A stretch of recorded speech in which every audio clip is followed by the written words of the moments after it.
tabletop pose. Take a full breath here. Breathe down.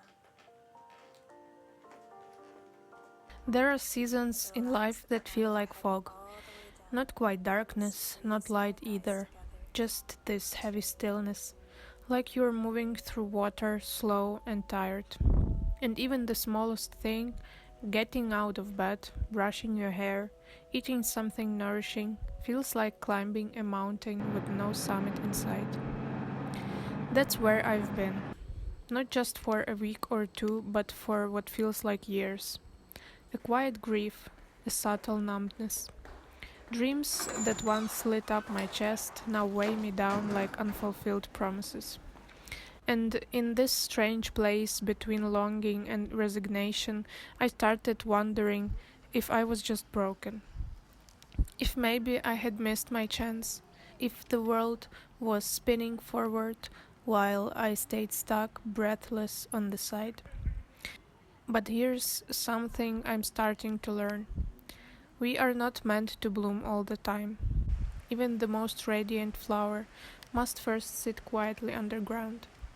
Even the moon disappears for a while. Even the trees let go and go bare. It's taking me a long time to accept that, to stop demanding constant growth for myself, to stop measuring my worth by productivity or plans or proof that I'm doing something. Because healing doesn't always look like progress. Sometimes it looks like stillness, silence, survival. This video is about that in between space. The tender, confusing, deeply human experience of not knowing where you're headed and trying to find your way back to yourself anyway. It's about the cycles we all move through, the ones that don't get shared much online, the quiet winters of the soul, the deep sleeps before the next spring. So if you're in a place like that, a place where you feel behind, uncertain, disconnected, tired, uninspired, this is for you. You are not alone, and this part of you is not a failure. It's a season, and seasons always change.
Hi, I'm sitting in a really nice place now, in my hammock, in the park or I don't know, forest near our home. A week ago, we came back from our camping trip. It was really, really nice to spend 11 days living in the nature without electricity, waking up and going to sleep in the nature. I think it was really good and healing for me. Also, we spent a lot of good time with good people, talking, eating, playing, drinking. I didn't even start editing those videos yet because I'm just overwhelmed after coming back to the city and running errands and with different air, different temperature, different atmosphere, so I want to come back there.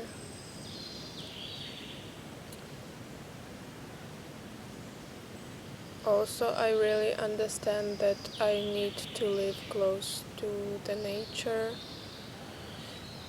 to have a house in the countryside or far, but not so far from the city. But I don't know, if I will have car and I could drive, then I could live just anywhere, I think, because I don't really use all the advantages of the city. Most of the time I stay at home or go for a walk near my home. I don't go to the city center often, so the same way I could live in the countryside and just come to the city by car when I need it. This week I don't have any energy and motivation. No, I don't have motivation, but I really don't have enough energy at all to do stuff.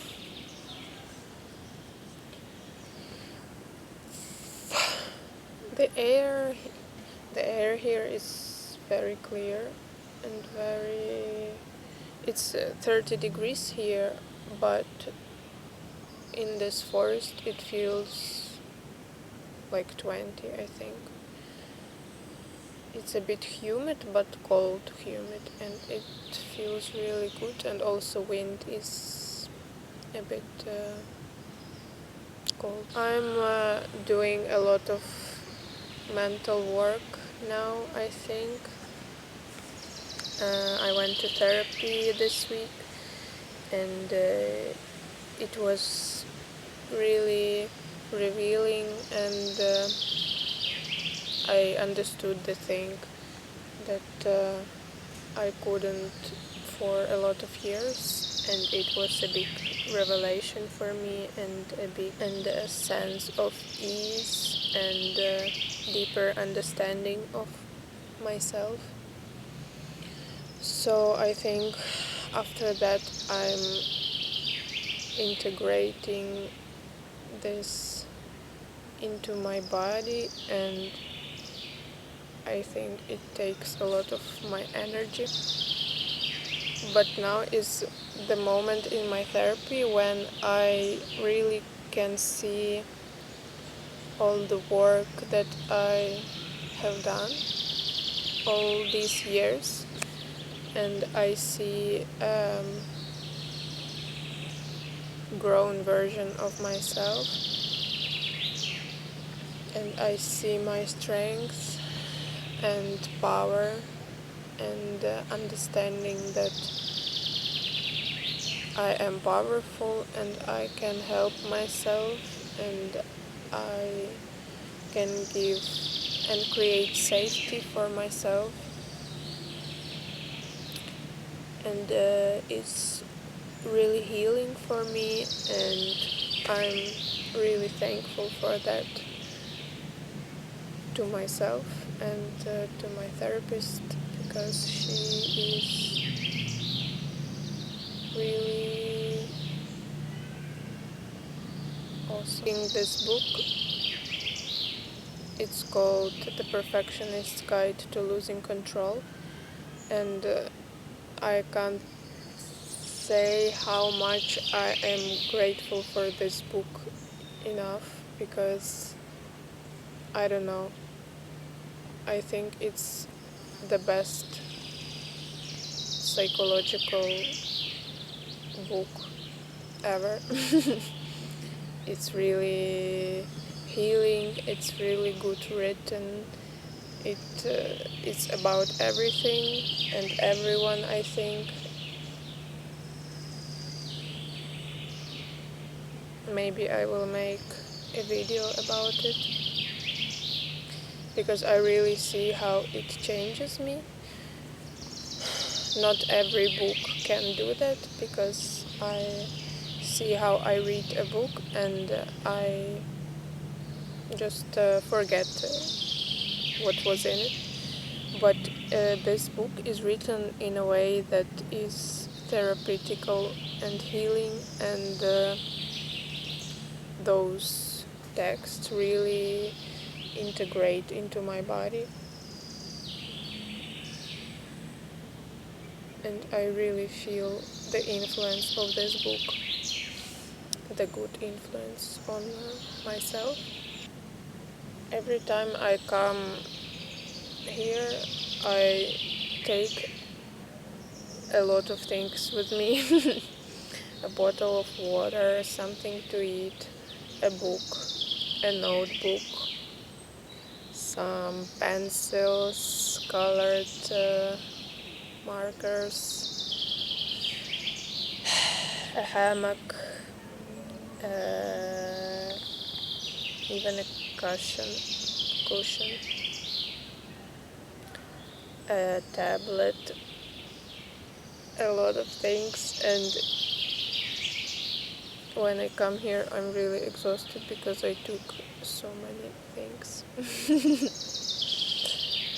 And often I end up not even using any of them. Yeah, that's my thing. There are a lot of squirrels here, and it doesn't matter how you feel, but you can,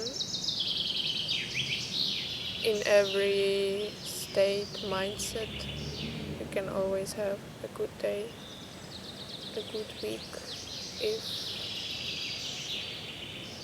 if you accept your emotional state, I think. There is a squirrel staring at me. I'm a bit afraid of her. So, yeah. Bye. Maybe I will show you her now.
I want to tell you a story that doesn't have a big dramatic ending. It's not how I changed my life in 30 days story. It's more like how I'm learning to live with myself gently, honestly, and slowly. There's been this heavy fog around me lately. Not loud, not dramatic, just sticky. Gray, like everything is muted. My thoughts, my feelings, my energy. I wake up and it's already there, like a second skin. I scroll, I eat something, I try to convince myself to do something, anything, but the weight doesn't lift. For a long time I thought I was just lazy or broken. I couldn't understand how people just get up in the morning, make breakfast, go somewhere, do things, live their lives. I kept trying to copy them, thinking maybe if I just stick to a routine, if I'm more disciplined, if I just try harder, I'll finally become normal. But I'm tired. Not the kind of tired that goes away with a nap. It's deeper. Like my body and my heart have been carrying too much for too long. And even though on the outside it looks like I'm not doing anything, inside it's a full-time job just trying to stay okay. I realized I'm living with chronic stress, with shame, with disappointment, with old dreams that still ache in my chest because they haven't come true. I keep thinking, by now I should have already had that home in the countryside, made money doing what I love, felt proud of myself. But I don't, and that hurts. There's this voice in my head that says, "You're the reason you're like this. You let yourself fall apart. You didn't try hard enough." And I believed it for so long. I still do some days, but I'm starting to see that this voice isn't the truth. It's the wound talking. What's true is I'm human, sensitive, deep feeling. I've carried a lot without even realizing it. The pressure to be perfect, the fear of being abandoned, the constant effort to prove I'm worthy of rest, of love, of a future. I live with my partner and we've built this quiet rhythm together over 5 years. It's familiar and safe, but sometimes I feel like I've dissolved into it, like I don't know where I begin anymore. I try to step away, do something for myself, but I'm instantly flooded with guilt. What if I'm ruining everything? It's so hard to separate when you're afraid you'll lose the one place that feels like home. One of the hardest parts of this season has been planning, or rather, not being able to. I crave structure. I dream of productivity. I imagine myself working on beautiful creative projects, growing my own business, making money doing what I love.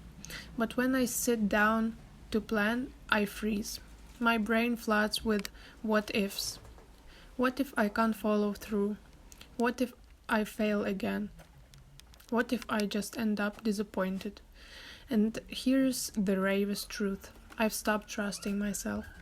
That hurts to admit, but I've broken so many promises to myself, made so many plans and abandoned them, that now even hope feels dangerous. I'm afraid to try because not trying feels safer than failing again. But here's what's slowly changing. I've started meeting myself right where I am.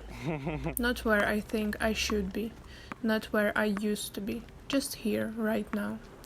Some days that means doing one small kind thing, like brushing my hair while listening to a calming song, or stepping outside for 5 minutes, or just whispering, "I'm with you," to the part of me that feels scared. I've been making gentle cards for myself, soothing reminders like "you don't have to prove your worth," or "one soft action is enough today." It helps me come back to myself. It reminds me that I'm not broken, I'm just tired, and I need care. Planning is still hard, but I'm trying a new approach, one that follows my menstrual cycle, letting my energy flow with my body instead of fighting it. Some weeks I can do more, some weeks I need deep rest, and that's okay. Nature works in cycles, why wouldn't I? I still have big dreams, they haven't gone away, but I'm learning not to carry them like a burden. I'm learning to hold them lightly, like petals, and trust that they will bloom in their own time. And maybe the most radical thing I'm doing is this: I'm not giving up on myself. Even when it feels like nothing is working, even when I feel like a mess, even when I want to disappear, I stay. I choose to be here with all of it, with the shame, with the softness, with the tiny flickers of hope that come when I least expect them. Because deep down I know I'm not lazy, I'm not broken, and I'm not faking it. I'm healing. And maybe, just maybe, that's more than enough for right now.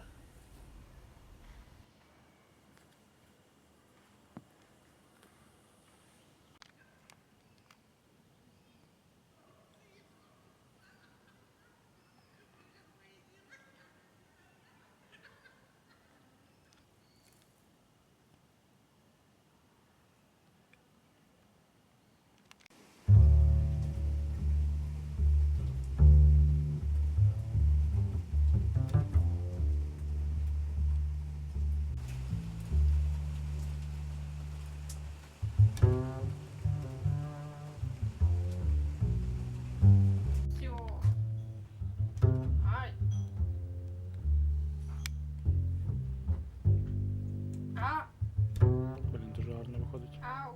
На світло. Воно так лупить. Давай.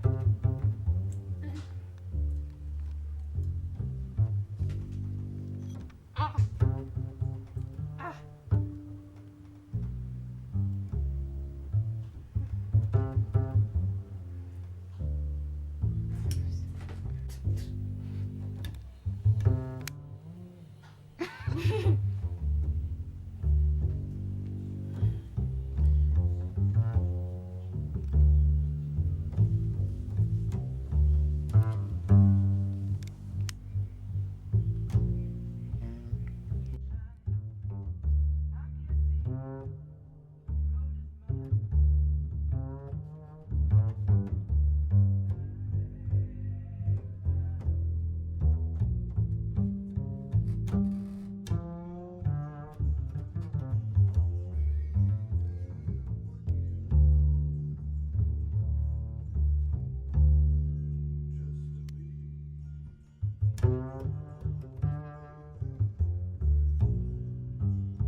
Дивіться, вам роздали кусочки, от такі вузенькі.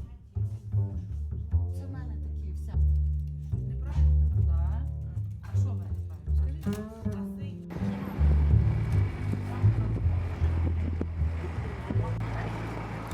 Old city smells like fire because of explosions.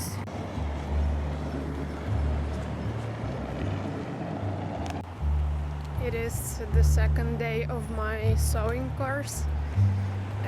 Yesterday I was scared as fuck. I was really anxious going there, but it was really nice. The people are really nice.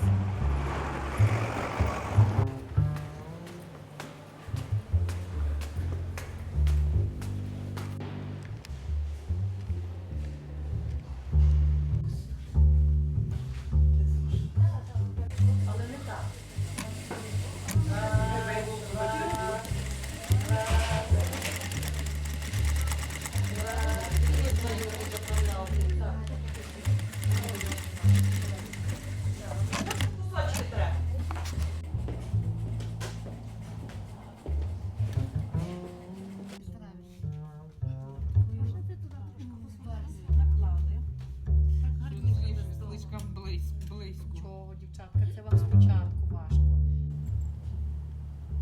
дуже часто окантовувальні шви в дитячому одязі приміняються. Да. Діткам дуже. Я то коротше пішла подуматися, тому що мене там доїжджаю до Пантелеймона і прямо.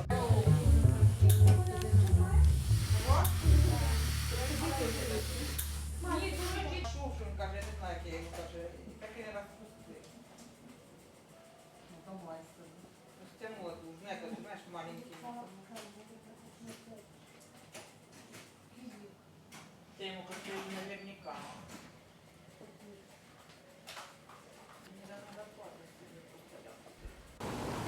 Maybe the most powerful thing we can do is keep showing up for ourselves, even when we feel lost. To whisper, I'm still here, on the days when everything feels uncertain. To trust that even in our quietest, slowest seasons, something is growing. It doesn't have to be perfect, it doesn't have to be fast. It just has to be real. So if you're still dreaming, still trying, still breathing, you're not late, you're right on time, and your becoming is already happening, slowly, gently, like a spring after a long, quiet winter.